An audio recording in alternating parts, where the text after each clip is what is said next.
네, 새 삶을 위한 말씀을 연 인터미디에이트 과정 21번째 시간입니다.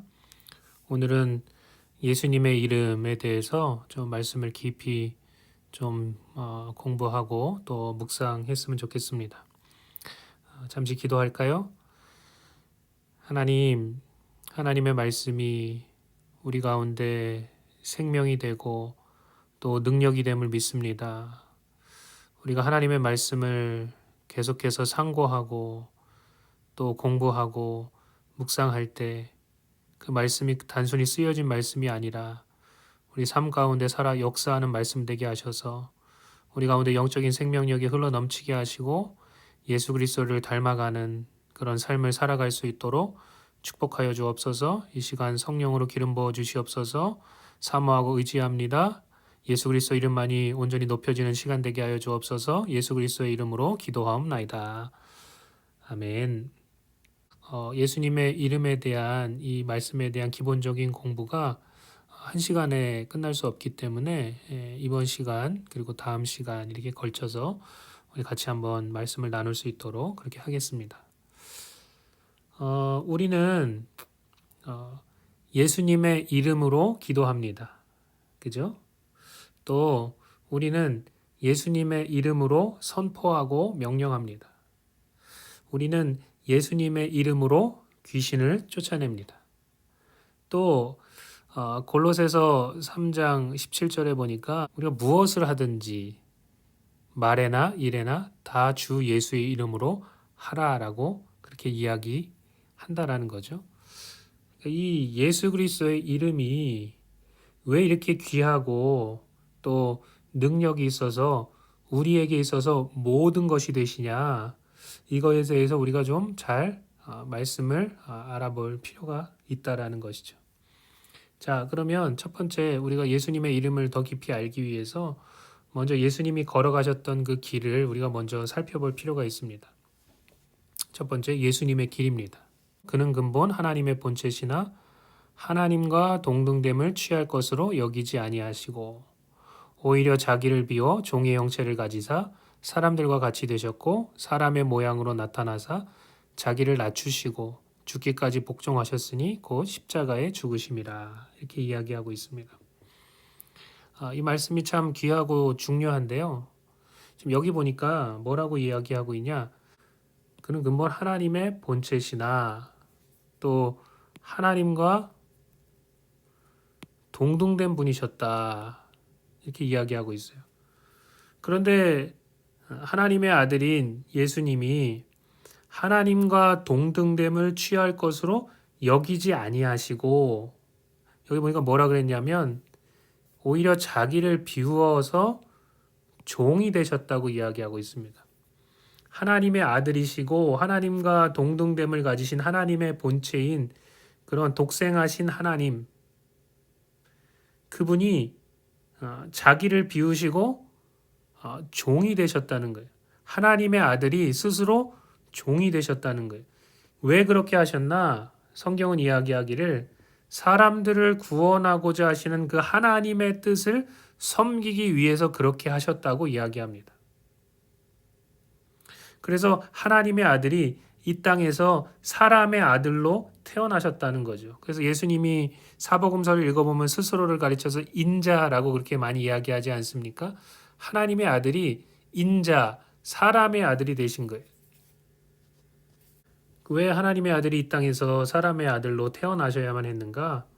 무엇을 위함입니까? 무엇이 목적입니까? 그 목적은 단 하나였다는 거예요.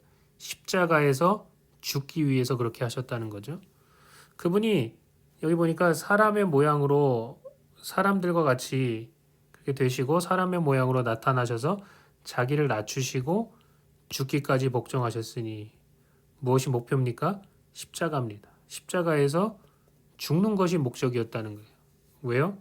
하나님의 뜻, 인류를 구원하고자 하시는, 세상을 사랑하셔서 사람을 구원하고자 하시는 그 하나님의 뜻을 섬기기 위해서 그렇게 하셨다는 거죠. 그러니까 예수님이 걸어가신 길을 이렇게 살펴보면 하늘에서 이 땅으로 오셨고 이 땅에서 땅 아래, 이 땅 아래는 성경을 잘 읽어보면 죽음을 상징하고요. 또 때로는 지옥을 상징하는 것으로 쓰여지죠. 이 땅 아래로 그리고 그 죽음에서 다시 부활로 그 부활하신 다음에 바로 자신의 피를 가지고 저 대제사장으로서 하늘 성소에 올라가셔서 속죄의 제사를 드리시고 다시 이 땅에 내려오셔서 제자들에게 자기의 부활을 보이시고 그리고 대명령을 주시고 그리고 하늘로 승천하시기에 이르렀죠. 이게 예수님의 길이었다는 거예요. 예수님이 묵묵히 걸어가신 길입니다. 이 예수님의 길은 또한 우리의 구원의 길이기도 하다라는 거죠.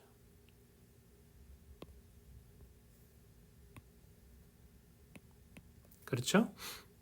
예수님이 이 구원의 길을 내신 것입니다. 그 다음에 우리가 이제 십자가가 참 중요하지 않습니까? 죽기 위해서 십자가를 위해서 예수님이 이 땅 가운데 오셨는데 그 십자가의 의미가 뭐냐 이것에 대해서 우리가 다시 한번 정리할 필요가 있습니다. 여러분 이 십자가의 의미는 세 단어로 정리할 수 있는데요. 이 부분은 우리가 이전에 배웠습니다. 조금 자세하게 십자가의 의미라는 이 주제를 가지고 우리가 한 2시간에 걸쳐서 이것에 대해서 나누었던 기억이 제가 나거든요. 여러분이 만약에 좀 더 자세하게 이 십자가의 의미를 알고 싶으시면 말씀을 나누었던 그 이전의 강의를 여러분이 참조하시면 됩니다. 오늘은 여기서는 간단하게만 정리하도록 그렇게 하겠습니다. 첫 번째 십자가의 의미를 나타내는 단어가 뭐냐? 대신이라는 단어입니다. 대신. 그리고 또한 속량이라는 단어입니다. 그리고 마지막으로 동일시라는 단어입니다. 이 세 단어가 십자가의 의미가 뭔지를 우리에게 나타내주고 있다라는 거죠. 자, 말씀을 읽으면서 우리가 정리가 될 겁니다. 한번 쭉 정리를 해보겠습니다. 고린도후서 5장 21절 말씀에 보면 이런 말씀이 나오죠. 하나님이 죄를 알지도 못하신 이를 우리를 대신하여 죄로 삼으신 것은 우리로 하여금 그 안에서 하나님의 의가 되게 하려 하심이라 이렇게 이야기하고 있죠. 그러니까 여기도 보니까 지금 대신이라는 단어가 나와 있습니다. 대신. 우리를 대신하셨다는 거예요. 십자가는 우리를 대신하신다는 의미가 있습니다. 그 다음에 갈라디아서 3장 13절 여기서 이렇게 이야기하고 있죠. 그리스도께서 우리를 위하여 저주를 받은 바 되사. 우리를 위하여라는 이 단어는 이거는 대신이라는 의미를 그 가운데 담보하고 있죠. 그죠? 예수님이 우리를 위해서 저주를 받으셨다는 거예요. 이 저주는 예수님이 받으셔야 되는 저주가 아니고 우리가 받아야 되는 저주입니다. 이 저주의 종류는 무엇입니까? 율법의 저주예요. 율법을 범함으로 말미암아 하나님의 뜻을 행하지 못함으로 말미암아 우리 가운데 저주가 임하는데 그 저주에서 우리를 속량하셨다는 거예요. 속량. 이 단어가 굉장히 중요하죠. 성경에서 이 단어가 굉장히 중요한 단어입니다. 속량. 그러면서 기록된 바 나무에 달린 자마다 저주 아래 있는 자라 하였습니다. 예수님이 십자가 그 나무에 달려서 저주를 받으셨다는 거예요. 그래서 대신과 더불어 여기 보니까 이제 속량이라는 그런 단어가 나오죠. 굉장히 중요한 단어입니다. 그래서 디도서 2장 14절도 이 두 단어를 한 구절에 또 얘기하면서 정리하고 있죠. 여기 보니까 그가 우리를 대신하여 또 대신이라고 나와 있죠. 그죠? 그가 우리를 대신하여 자신을 내어주셨다는 거예요. 모든 불법에서 우리가 행한 모든 불법에서 우리를 속량하시고 그래서 이 속량이라는 단어는 값을 치른다는 의미가 있습니다. 속량은 값을 치르는 거예요. 뭔 값입니까? 죄값이라는 거죠. 죄값, 우리가 저지른 불법. 저 위에도 얘기했지만 율법을 어기는 것, 하나님의 법을 어기는 것.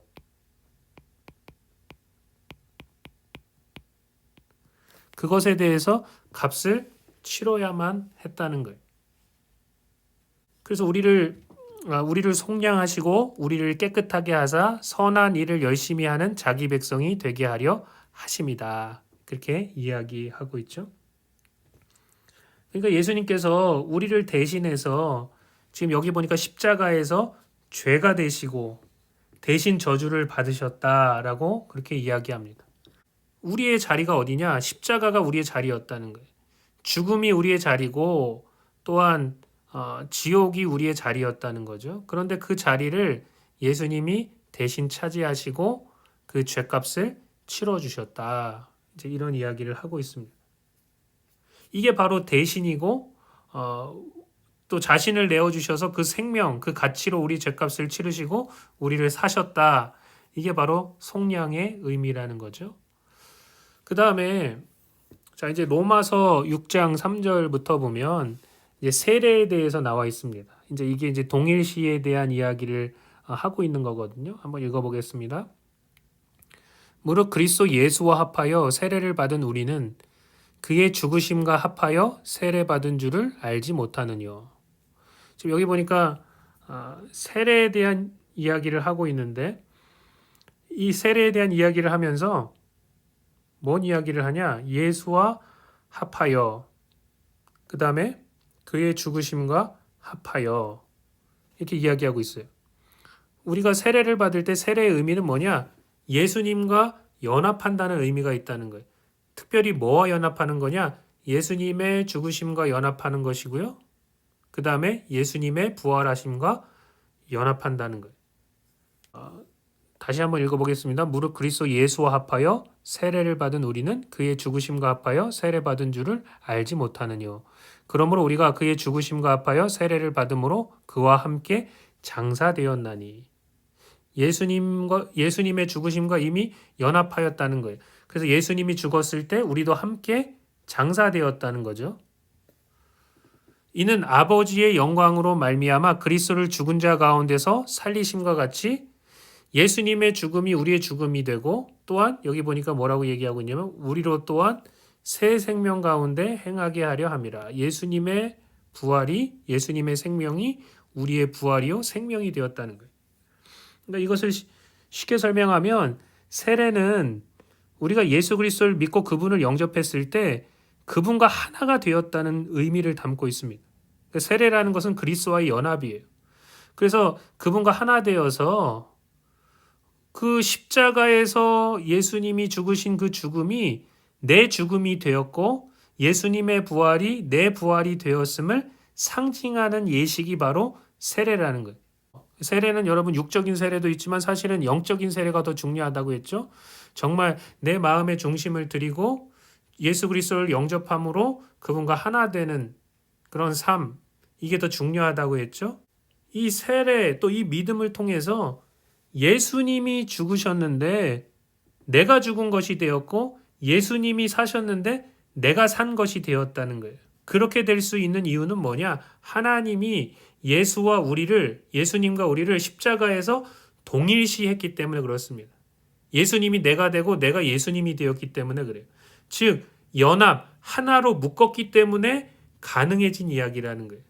이 비밀이 굉장히 크죠. 이 신비입니다. 이것을 우리가 깊이 깨달아 알아야지만 신앙의 신비 가운데 영적인 신비 가운데 들어갈 수 있습니다.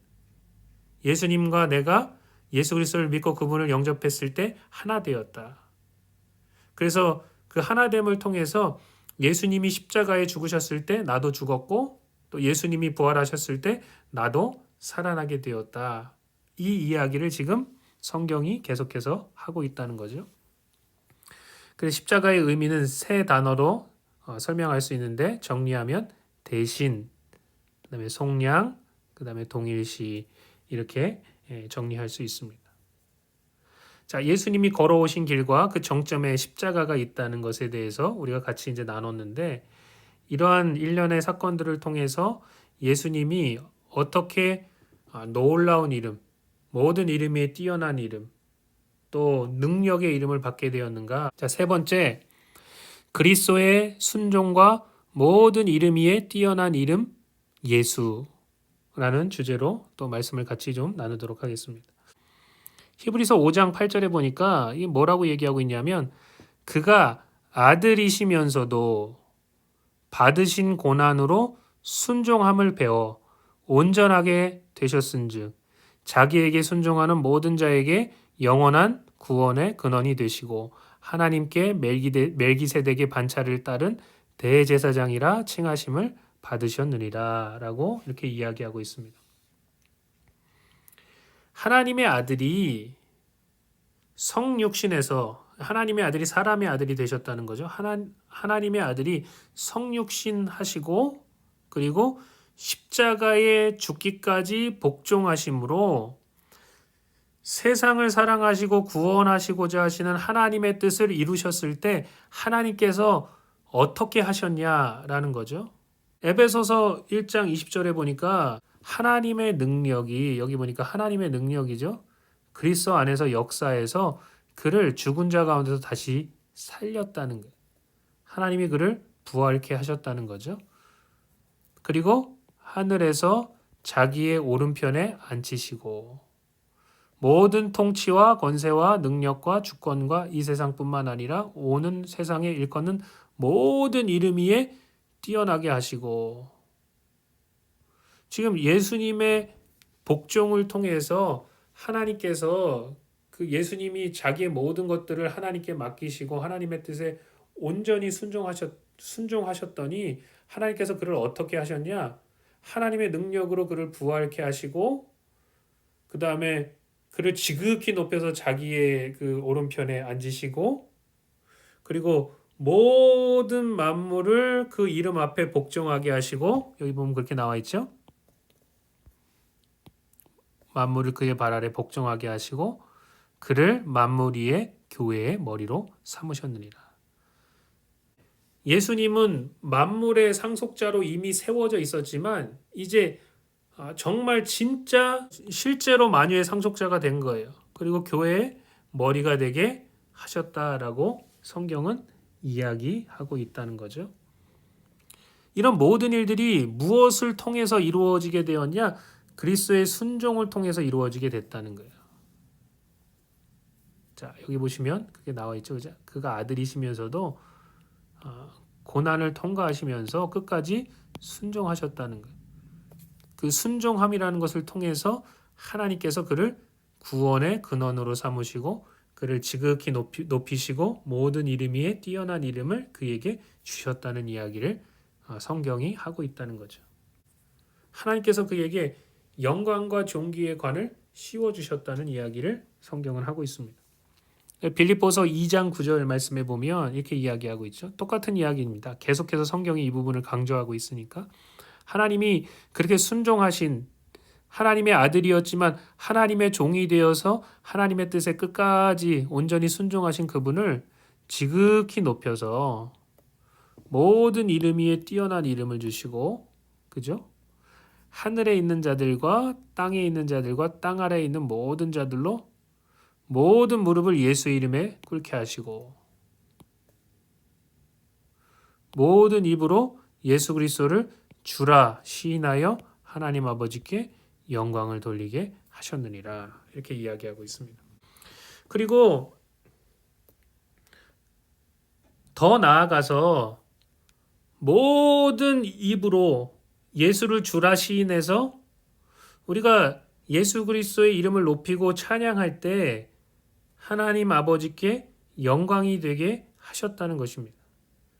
이게 가장 놀라운 일이죠. 왜 우리가 예수 그리스도의 이름을 찬양하고 예수 그리스도의 이름을 높이고 또 왜 우리가 그 예수 그리스도의 이름 앞에 무릎을 꿇고 우리가 왜 예수님께 경배합니까? 그렇게 할 때 하나님이 영광을 받으시기 때문에 그렇습니다. 우리가 예수 그리스도의 이름을 높이고 그분 앞에 영광을 돌릴 때 하나님이 영광을 받으신다는 거예요. 자, 히브리서 2장 9절 말씀을 보면 이렇게 나와 있습니다.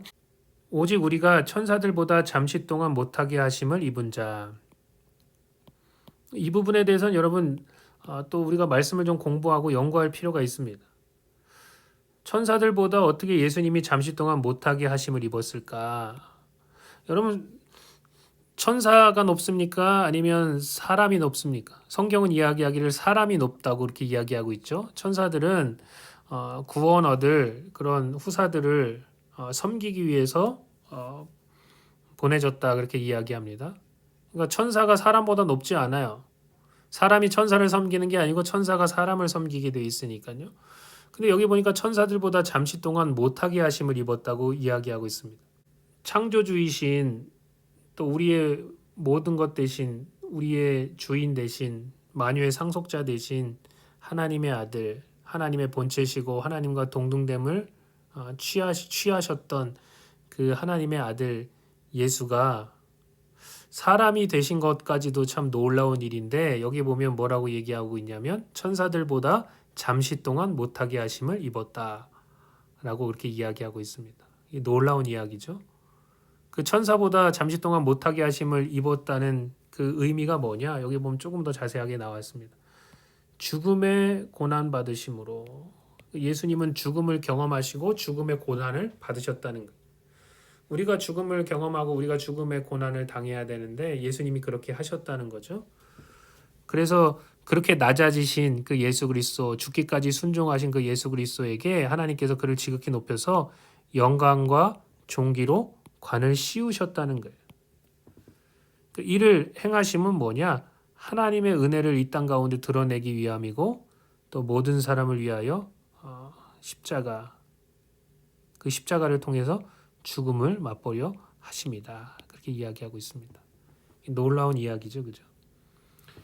예수님이 이 죽으심과 온전한 순종을 통해서 모든 사람이 인정할 수밖에 없는 만왕의 왕이요, 구원의 주요, 영광의 주요, 증명된 하나님의 아들로 우뚝 서게 되었다는 거예요. 우리가 착각하면 안 되는데 뭘 착각하면 안 되느냐? 아들이 아니셨는데 아들이 되신 것이 아니라 아들이셨지만 그리고 하나님과 동등됨을 가지고 계셨던 분이셨지만 그분이 그런 모든 것들을 다 내려놓고 성육신과 십자가를 통해서 하나님과 모든 만물 앞에서 자기가 정말 하나님의 아들됨을 증명한 것이다. 이렇게 이야기할 수 있다는 거죠.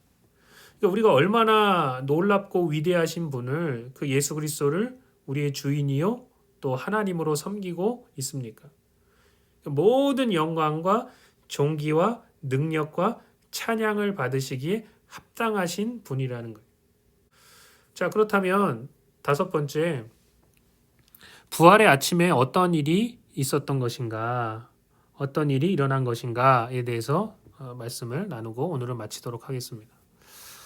자, 로마서 1장 4절에 보면 이렇게 나와 있습니다. 성결의 영으로는 죽은 자들 가운데서 부활하사 능력으로 하나님의 아들로 선포되셨으니 곧 우리 주 예수 그리스도시니라. 이렇게 이야기하고 있다는 거예요. 그러니까 이 부활의 아침, 예수님이 부활하신 그 시간, 그 날, 이게 굉장히 중요한데요. 그러니까 이 부활이라는 하나님의 인치심, 인정, 너는 정말 내 아들이다 라고 하나님께서 인치시고 인정하신 것들을 통해서 예수님이 하나님의 아들이심을 하나님이 증명하셨다는 거예요. 그를 부활하게 하심으로써 하나님께서 증명하시고 인치셨다는 거예요. 이 부활이라는 하나님의 인치심, 인정을 통해서 예수가 하나님의 아들이라고 확정되고 선포되셨다는 거죠. 어느 날요? 부활의 날. 이제 증명되었고 완전히 선포된 즉위식 날이 언제냐? 바로 부활의 날, 그 아침이라는 거죠. 모든 만물이 인정하지 않을 수 없는 거예요. 예수가 그리스도시고 하나님의 아들이심을 인정하지 않을 수 없다라는 거죠. 만약에 이걸 인정하지 않는 사람에게는 저주와 심판이 임할 수밖에 없습니다. 그래서 여러분 사도행전 13장 33절에도 보면 이렇게 나와 있죠. 하나님이 예수를 일으키사 죽음에서 부활시켰다는 거죠. 우리 자녀들에게 이 약속을 이루게 하셨다 함이라. 어떤 약속을 이루냐? 시편 둘째 편에 기록된 바와 같이 너는 내 아들이라 오늘 너를 낳았다 하셨고 이렇게 이야기하고 있습니다. 이 말씀이 이제 굉장히 중요하죠. 너는 내 아들이라 오늘 너를 낳았다. 이걸 또 히브리서에서 또 인용하고 있는데 이 시편 말씀을 똑같은 이야기입니다. 히브리서 1장 4절부터 보면 그가 천사보다 훨씬 뛰어남은 그들보다 더욱 아름다운 이름을 기업으로 얻으셨다는 거예요. 십자가를 통해서 그렇게 하셨다는 거죠. 5절에 보니까 뭐라고 나오냐? 하나님께서 어느 때에 천사 중 누구에게 너는 내 아들이라 오늘 너를 낳았다 하셨으며 또 다시 나는 그에게 아버지가 되고 그는 내게 아들이 되리라 하셨느냐. 이제 이렇게 이야기하고 있죠. 여기 보면 여러분 지금 여기도 보니까 오늘 너를 낳았다라고 이야기하고 있고 오늘 내가 너를 낳았다라고 이야기하고 있습니다. 이 오늘이 언제냐? 이게 이제 중요하다는 거죠. 이 오늘이 언제냐? 이 오늘은 부활의 날이라는 거예요. 제가 이 부분을 조금 잘 이제 설명을 해야 되는데 여러분 이 부활의 날이라는 것이 이게 굉장히 중요합니다. 영적으로 하나님께서 이 부활의 날에 내가 오늘 너를 낳았다 이렇게 지금 말씀하셨거든요. 예수님은 원래 하나님의 아들이셨잖아요. 하나님의 품속에서 독생하신 그런 하나님의 아들이셨습니다. 이미 하나님의 아들이셨는데 지금 이 부활의 날에 죽기까지 하나님께 온전히 하나님의 뜻을 받들어 순종하신 그분을 너무나도 기뻐하시고 지극히 높여서 모든 이름 위에 뛰어난 이름을 주고 하나님의 아들로 다시 한번 인정하고 선포하셨단 말이죠. 물론 이미 하나님의 아들이셨지만 온전한 아들이 되셨다. 이제 이렇게 성경이 이야기하지 않습니까? 그런데 여러분 여기서 이 부활의 날 이게 참 중요한데 이 영적인 세계는 예수님 부활 이전과 부활 이후로 나누어지게 된다는 거. 이게 굉장히 이제 분기점이 되는 거죠. 굉장히 중요한 터닝 포인트가 됩니다. 우리의 신앙도 그 예수님의 부활 이전과 부활 이후로 나누어지게 됩니다. 이 거듭남이라는 게 진짜 구원이 언제부터 이제 일어나게 되었냐? 이 부활의 날부터 일어나게 되었다는 것. 그리고 신약과 구약과 신약을 엄밀하게 따져서 정확하게 나누면 예수님의 이 부활의 날 아침을 통해서 구약과 신약이 나누어지게 된다는 거예요. 근데 이게 이제 왜 이러느냐에 대해서 이제 설명을 해야 되거든요. 지금 우리가 오늘 시간이 없기 때문에 6번째의 이 내용이 좀 자세하게 나오는데 잠깐만 언급하고 내일 모레 금요일 날이죠. 우리가 이 부분에 대해서 조금 더 자세하게 다룰 겁니다. 그러니까 지금 이 예수님의 부활을 통해서 완전히 영적으로 다른 차원으로 들어가게 되었다는 것이죠. 구약과 신약을 나누는 터닝 포인트가 바로 부활의 날이었는데 왜 그러느냐? 예수님께서 이 부활을 통해서 새로운 시대를 열었다는 거예요. 새로운 영적인 차원으로 들어가게 되었다는 이야기를 하고 있는데 왜 그러느냐? 예수님이 부활의 첫 열매, 거듭남의 첫 열매가 되셨기 때문에 그렇습니다. 예수님이 부활하시고 새로운 몸을 입으셨단 말이죠. 그리고 하나님께서 그를 하나님의 아들로 인정하고 선포하셨습니다. 이전에도 아들이었지만 다른 차원으로 이제 온전한 아들이 되셨다는 거예요. 그분이 맏아들이 되셨는데 이제 맏아들이라는 건 첫째 아들이 되셨다는 거죠. 그 이야기는 그 아들을 이유로 계속해서 하나님의 아들들이 나타나게 된다는 이야기를 하고 있는 것입니다. 지금 이제 이 하나님의 아들의 이 놀라운 순종과 또 십자가의 공로로 말미암아 구원의 문이 열렸는데 이전에는 여러분 이스라엘 백성들이 하나님의 종들이었습니다. 물론 뭐 하나님의 아들들이라고 표현을 할 수도 있겠지만 그러나 진정한 하나님의 아들들은 아니었다는 거예요. 예수님이 부활하시고 나서 이제 하나님의 가족의 문이 열리기 시작한 거예요. 천국의 문이 열리기 시작한 거예요. 예수님이 첫 열매가 되시고 예수님이 맏아들이 되셔서 이제 예수 그리스도를 통하여 하나님의 아들들이 거듭난 자들이 일어나게 되었다는 거예요. 이런 놀라운 역사, 이런 놀라운 차원이 생기게 된 이유는 뭐냐? 예수님의 십자가와 또 부활을 통해서 그 부활이라는 그 시점을 경계로 이러한 일이 발생하게 되었다는 거죠. 예수님의 부활이 그렇게 중요한 거예요. 우리 안에 구원의 참 소망이 있고 천국의 참 소망이 있을 수 있음도 예수님의 부활로 말미암음이고요. 하나님의 모든 언약이 우리에게 유효하고 역사함은 예수님의 부활 때문입니다. 또 우리가 예수님의 부활을 중심으로 예수님이 살아나셨다, 부활의 첫 열매가 되셨다, 이 부활을 중심으로 복음을 전파하게 될 때 놀라운 능력과 놀라운 역사하심이 동반하게 됩니다. 왜 그러느냐? 예수님이 정말로 부활하셔서 지금도 살아 역사하기 때문에 그렇죠. 그래서 인류 역사상 가장 기쁘고 행복한 날을 꼽자면, 물론 어떤 분들은 예수님의 그 태어나신 날, 예수님이 이 땅 가운데 사람의 몸을 입고 사람의 아들로 탄생하신 날도 아주 중요한 날로 꼽지만, 그러나 더 중요한 날, 가장 기쁘고 행복한 날 하나를 꼽으라면 우리는 반드시 부활의 날을 꼽아야 됩니다. 그 모든 진리의 핵심의 문을 여는 그런 놀라운 축복이 이 부활을 통해서 일어나게 되었다는 것입니다.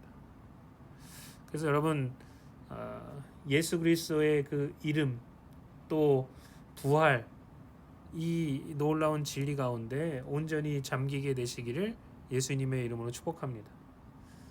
우리가 이제 계속해서 다음 시간에도 이 부분에 대해서 더 자세하게 이제 우리가 다루어 나아가면서 예수님의 그 이름 안에 담겨진 비밀과 또 능력에 대해서 더 자세하게 배울 수 있도록 그렇게 하겠습니다. 네, 그러면 내일 모레 금요일 저녁에 뵙도록 하겠습니다. 감사합니다.